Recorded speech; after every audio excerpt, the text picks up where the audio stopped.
Dan Cohen, bonsoir. Bonsoir Olivier. Pour InfoLive TV, nous avons en général pas l'habitude de traiter de sujets qui se passent en France ou en Europe, mais vous êtes par hasard lié à la victime d'un crime horrible qui a eu lieu en France. De quelle manière vous connaissiez la victime? Écoutez, la victime, donc ce jeune homme de 23 ans, Ilan, a une sœur qui travaille, qui est ma collaboratrice, et donc c'est à ce titre que j'ai, dans les semaines qui viennent de s'écouler, été mis au courant de cette histoire qui s'est finie dramatiquement. Dites-nous un peu le début. Comment en fait cette histoire a commencé? Écoutez, ce jeune homme donc travaillait dans un magasin de téléphonie en plein Paris, boulevard Voltaire.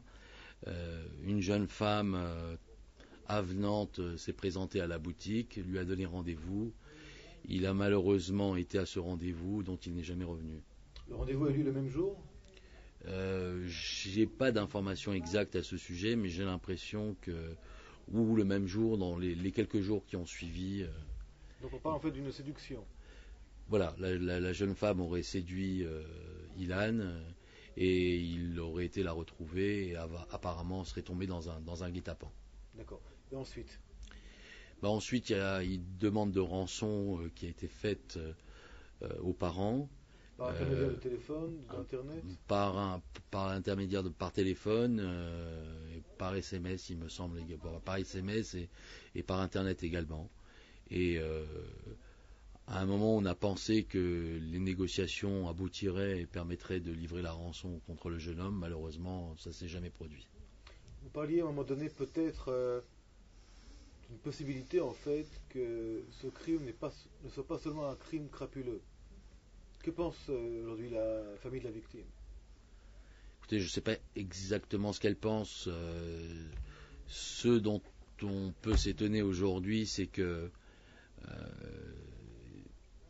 on peut s'étonner de savoir, ça a été relayé par la presse et la conférence de presse du procureur de la République de Paris hier en fait écho.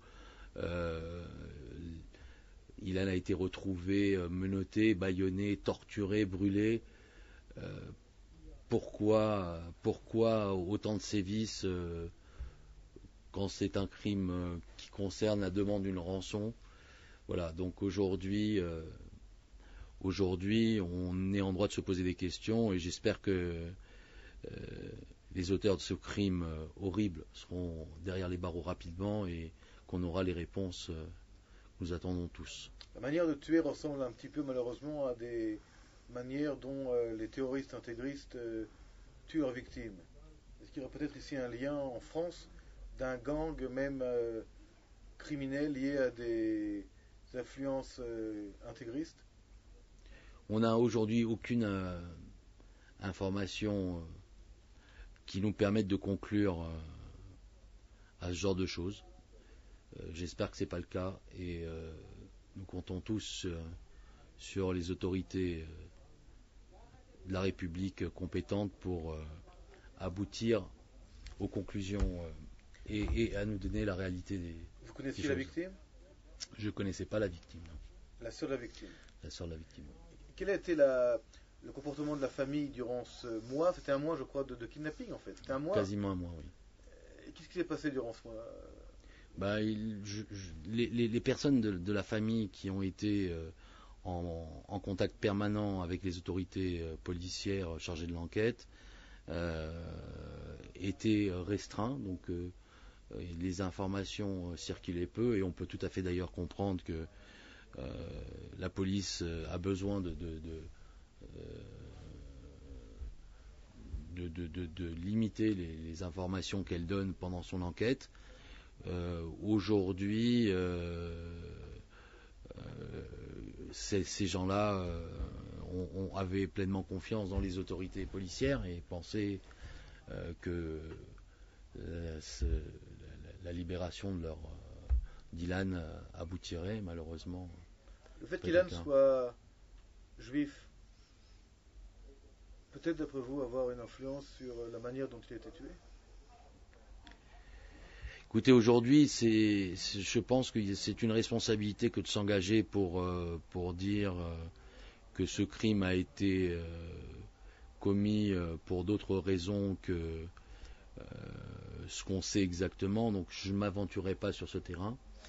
Ce qu'on peut par contre dire, c'est que le procureur de la République lui-même a précisé qu'il y avait 3 ou 4 tentatives qui avaient échoué avant la séquestration et l'exécution d'Ilan, et que ces 3 ou 4 personnes apparemment seraient de la communauté juive. Donc les questions restent ouvertes et nous attendons les réponses. Est-ce que d'après vous, un tel événement peut avoir une influence sur l'état d'esprit de la jeunesse et de la communauté juive en particulier, sur fond aujourd'hui d'ambiance antisémite venant d'Iran, de violence sur fond de caricature, espèce de remous comme ça général, où tout est mélangé, où tout est dit, et n'importe quoi. Est-ce que ce crime-là, d'après vous, va en fait créer plus d'angoisse, plus de problématiques?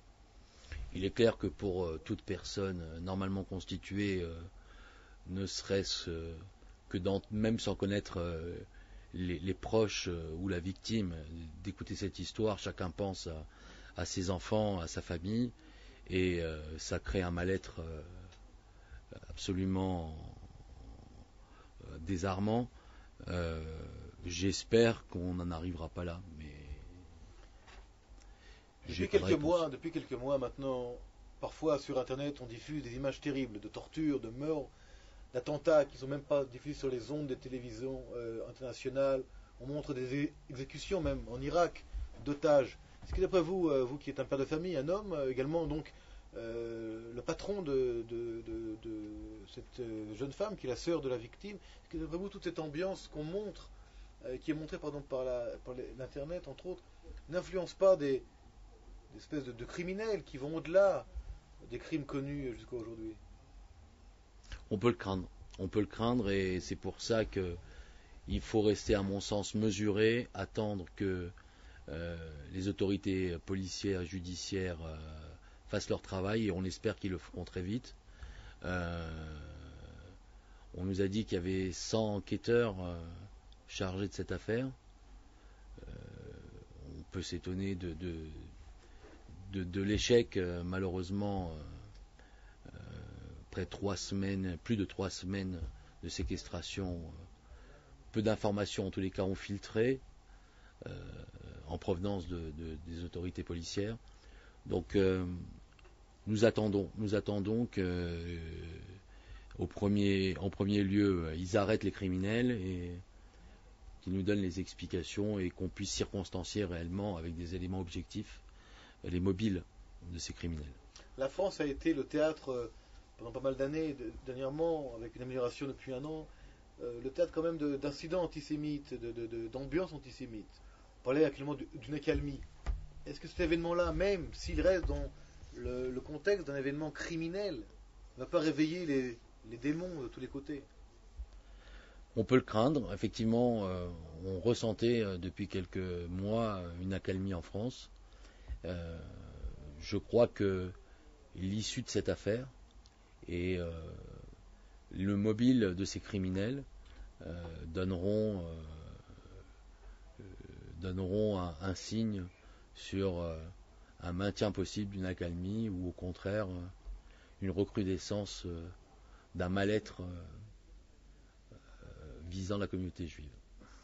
Êtes-vous inquiet? À 24 heures de la découverte de ce crime, je ne peux être qu'inquiet. Danny Cohen, merci beaucoup. Je vous en prie.